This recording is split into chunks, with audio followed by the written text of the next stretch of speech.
From the studios of Farm Journal Broadcast, this is AgDay.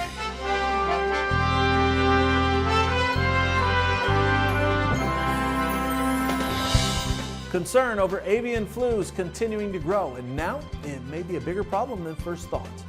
It appears to be a nationwide problem. Now USDA is taking additional steps to try and stop the spread. We've come together to announce a series of actions. The latest on what researchers have uncovered, what it means for the nation's milk supply, and what all producers need to know. Making sure that we do our best as the dairy industry to maintain and protect the health of our dairy cattle in all 50 states. We're following the latest on this developing story right now on AgDay. AgDay, presented by Pioneer. What's next happens when blood, sweat, and tears meet rain, wind, and sun. Pioneer. What's next happens here. Good morning, I'm Clinton Griffiths. We're following multiple new developments about the outbreak of avian flu in dairy cattle.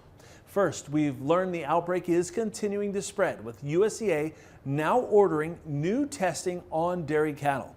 It's also requiring mandatory testing for the interstate movement of dairy cattle across the country. It comes after health officials say remnants of the H5N1 virus were found in milk commonly sold in grocery stores.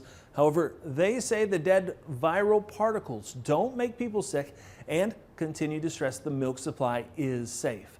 The Farm Journal team continuing to address all aspects of this. We begin with Ag Secretary Tom Vilsack addressing the news media with the actions USDA is taking to protect the livestock industry from the virus. AgDay's Michelle Rook joins me now, and Michelle, USDA is issuing new requirements for the dairy industry.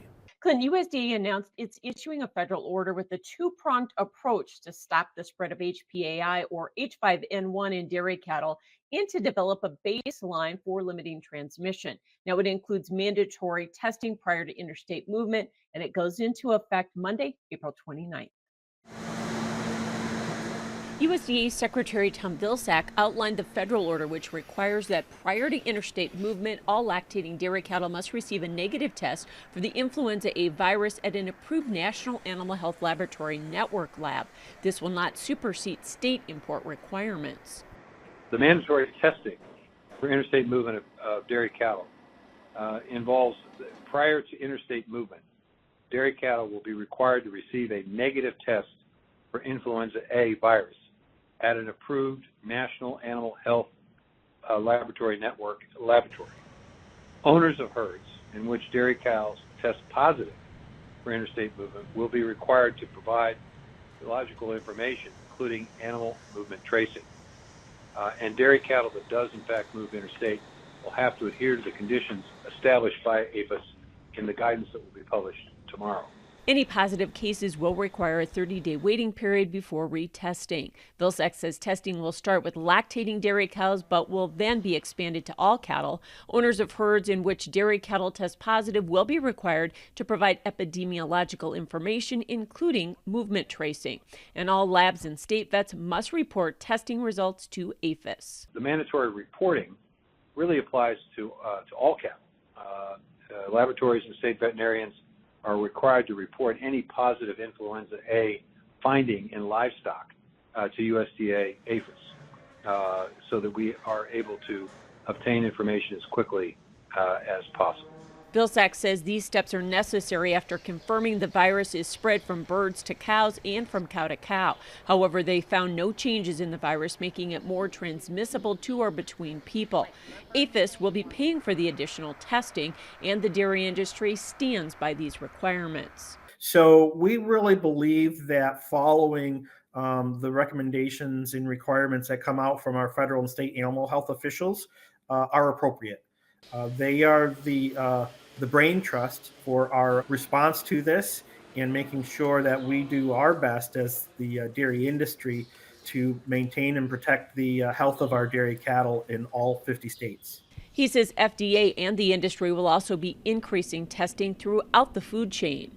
The Food and Drug Administration, in their announcement yesterday, indicates that they are working with USDA and land-grant universities and others to look at the further impacts of pasteurization that is likely to occur at a variety of levels, including from the farm level and perhaps into additional retail products. Secretary Vilsack stressed the detection of virus fragments in milk in the commercial supply came from asymptomatic cows with the illness. However, these fragments are not live or infectious after pasteurization or cooking, making meat and milk safe to eat.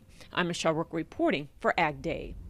All right, thanks, Michelle. The larger issue for the ag industry right now, the virus is showing up in more samples. Officials say that means the infection in dairy herds may be more widespread than originally thought and could have started even earlier.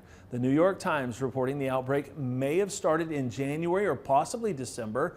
It spoke with an evolutionary biologist at the University of Arizona, Dr. Michael Werby, telling the Times a single spillover event months ago from birds to cow set off the outbreak, and that, quote, this really does look like a single introduction, end quote. Now, last month, we received the first confirmation that dairy cattle in Texas and Kansas had tested positive for the virus that is commonly spread by wild birds. The virus now confirmed in more than 24 dairy herds across 8 states and 1 dairy worker in Texas. Farm Journal's Tyne Morgan speaking with a researcher at The Ohio State University, one of the labs actively testing retail milk samples for the virus. We've tested 150 samples. 58 of those have tested positive to date. Dr. Bowman reiterating to Tyne that no live virus has been found in the milk that they've tested, only parts of the viral RNA or genetic material, describing how the testing was conducted. We've purchased milk from in 6 different states. The processing plant codes on those 58 positives represent 10 different states the milk was processed in. And those span a wide breadth of the U.S. So it's appears to be a nationwide problem. This is not just a localized issue that we're seeing in our neck of the woods. They then sent those on to a lab at St. Jude Children's Hospital, which confirmed the virus was not live. Bowman compares it to finding DNA at a crime scene. It shows evidence the virus was in the milk, but it's no longer active, and it was likely killed in the pasteurization process. Just viral RNA is not going to make people sick. That's not infectious. That's not a concern. The Centers for Disease Control reaching out to Farm Journal in regards to concerns about the human health aspect of this. A senior CDC official telling us that the agency regularly scans for unusual illness, and right now they are seeing nothing unusual in respect to flu activity. They say they look for a host of flu-like symptoms by looking at people coming into emergency rooms, care systems, and other health agencies. Now, the CDC continuing to say the overall assessment and risk to human health remains low for avian flu. And New York has become the latest state to bar imports of animals from states impacted by H5N1. The State Department of Ag saying while no cases in livestock in the New York area have been detected to date, the temporary import requirements will help ensure animals coming into the state are healthy. At least 22 states have now issued restrictions on the importation of dairy cattle. Also from USDA, it is officially announcing new nutrition standards for school meals. The new standards will limit added sugars for the first time. Those limits on foods such as cereal, yogurt, and flavored milk will start next year. And by 2027, added sugars will be limited to no more than 10% of total calories per week in school meals. The National Milk Producers Federation thanking USDA for keeping low-fat flavored milk in schools under the program. The new rule also trims sodium in kids' meals. Officials say the update will also make it easier for schools to access locally sourced products benefiting both schools and the local economy. The program serves breakfast to more than 15 million students and lunch to nearly 30 million children each day. Something else we're keeping watch on, the weather, with so many farmers looking to get some planting done while the threat for severe weather is continuing to expand. Meteorologist Martin Lormore joins us with an update. Yeah, we're going to be watching as we watch for more of these systems moving through parts of the country. It's going to be getting a little bit soggy across, especially the central and southern plains across the Oklahoma region. Be watching as these showers do move through with this little ridge. It's going to be pushing its way across the country with this associated low pressure system. Now, you can see quite a bit of rain out toward the Rockies, a couple of those higher elevations. Yeah, you're going to be seeing some of that snowfall still coming in across those highest elevations of the Rockies as we watch this low pressure make its way through, noticing a good majority of the nation seeing a lot of these showers. Some of these could be severe for our Thursday and Friday, especially across the southern and central plains. So stay tuned with us. We'll tell you more about that in just a few minutes. As we get throughout the rest of that Friday, noticing this cold front sweeping across the nation, making its way into the Great Lakes. And by the Sunday into Monday, there's more of those showers still sweeping their way across the southern and central plains. This low pressure will eventually move its way across the eastern part of the country. We'll be watching this one pretty closely, as it could be giving us multiple days seeing that possibility of severe weather. And sunny skies in Michigan are starting to get more of the planters rolling. Robert Freeze, a farmer that we do check in frequently with, sharing this video with us. He farms near Lansing, Michigan, and it looks like a bit of a busy day out there. So hope all of you farmers are staying busy, of course. I'll have more in your forecast coming up. Wheat markets continue to soar while cattle and milk markets continue to digest the latest information from USDA about H5N1. We'll talk all the prices coming up next. And later, the best dogs in the business. And no, we aren't talking farm dogs. We're talking hot dogs in the country. AgDay is brought to you by Germinator Closing Wheels. Germinator steel closing wheels provides a 13 bushel advantage per acre in no-till and a 7 bushel advantage per acre in conventional. Do you have enough room in your bin to switch to the Germinator?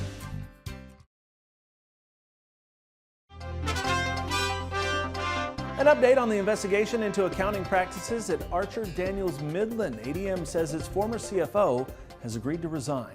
Vikram Luthan agreeing to resign effective September 30th. He was suspended back in January following an investigation by the SEC and the Department of Justice into the company's accounting practices. News of the probe wiping out $8.8 billion in market value in a single day. ADM has said it is cooperating, and the announcement of Luther's departure is a step toward business as usual. Corn futures pulled back after a 3-day winning streak. AgDay's Michelle Rook is back with more in markets now. Wednesday's market closes mostly lower in livestock, mixed in the grains. Darren Newsom is joining us with bar chart. Darren, wheat has been on like a 5-day tear. Is this anything more than short covering, or are there really some perceived production concerns? To me, this is nothing more than a short covering move. You've got funds who at the last CFTC commitments treasury report still holding about 63,000 net short futures.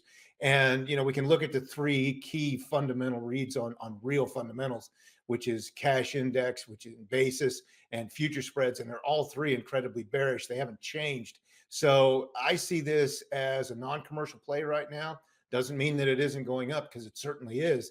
But I just don't see it as fundamentally driven. And when you get that kind of divergence, sooner or later, the rubber band snaps, and usually it snaps back to fundamentals. So corn and soybeans have been following wheat higher, not able to do it on Wednesday. Are the funds done covering shorts over in those 2 markets, or did we just run up into chart resistance, or what? I think a little bit of both. It would not surprise me over the coming weeks if funds do continue to cover some of their shorts. Again, they're holding substantial positions, but there's really no fundamental reason to get excited about this. We're seeing some seasonal pickup in demand for corn and a seasonal slowdown in demand for soybeans. These things we're used to by now.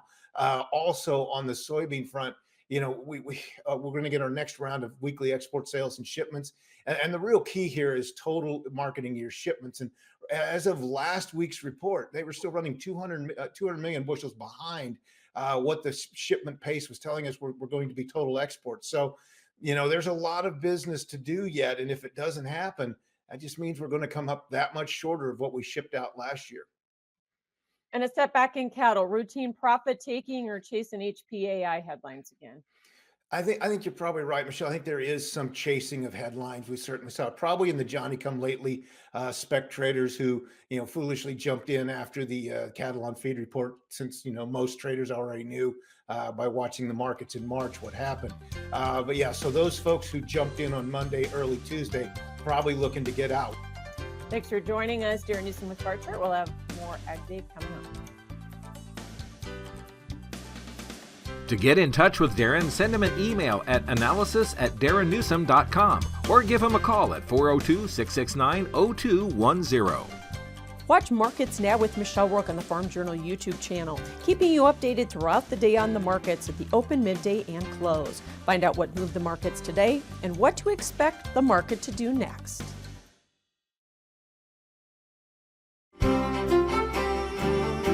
Yeah, we're looking at severe risk over the next several days, kind of jumping straight from winter into spring with these frontal systems. This one's going to be across parts of western Oklahoma, western Texas, and into parts of western Kansas where that highest threat level is. We've seen that possibility of all forms of severe weather, damaging winds, large hail. Of course, the heavy rainfall, it could cause some flash flooding, and of course, the possibility of a handful of those tornadoes, especially in this red area. But this is going to eventually shift over to the east. It's going to center itself over across the Oklahoma area and all the way up into parts of Iowa. So this will fall off a little bit on that severe risk, but still looking at that possibility for several of those severe storms on our Friday. It is something that's going to be watching over the next several days. So precipitation will be bringing in quite a bit of that as we head throughout our weekend, noticing several inches again across that parts of southwest Missouri, all the way up and towards parts of Minnesota, Wisconsin, and even into Iowa. So plenty of rainfall will be coming down, and it will keep that drought monitor very low across most of the nation. And also the possibility with these next couple of systems, some more of that snowfall. Granted, limited to the very highest levels of the Rockies, Cascades, and Sierra Nevadas over the next several days. And even then, not expecting much snow to really be falling as we get into that next couple of days with this system. So watch as this jet stream does move through. There's that low pressure right there. It's going to be pulling its way through, bringing in rain chances, but noticing this ridge of high pressure to our east. This right here will keep us very warm in the southeast and most of the eastern seaboard. This low will lift, and eventually we're going to be seeing warm temperatures across most, if not all, the nation. Lone exception out toward the Pacific Northwest, where they will be seeing that next low moving its way through. It will cool things down as we get into that next month. Huntsville, Arkansas, it's going to be pretty stormy. Temperatures only around the low 60s. Cynthiana, Kentucky, looking pretty good, mostly sunny, high of 64. And finally, Niihau, Hawaii, nice and warm, high 80 degrees.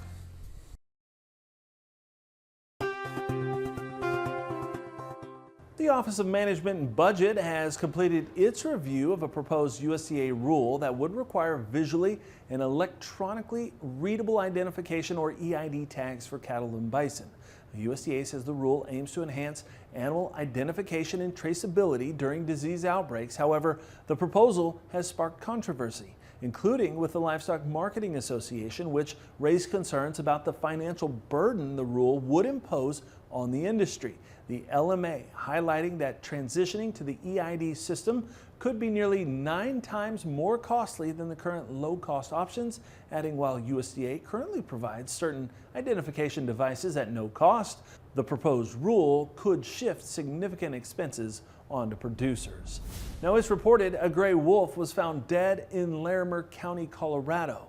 There are reports it was part of a group of wolves that were reintroduced into the state back in December. The U.S. Fish and Wildlife Service is investigating the death since the animal is listed under the Endangered Species Act. But it says preliminary evidence suggests the wolf died of natural causes. It marks the second time a wolf has been found dead in the state recently.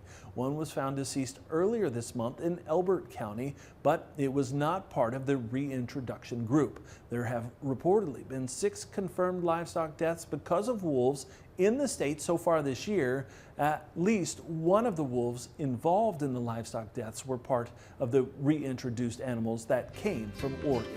Spring is sprung and grilling season is off and running. We'll tackle a fan favorite, the hot dog, and which brand has the very best in the business in the country next.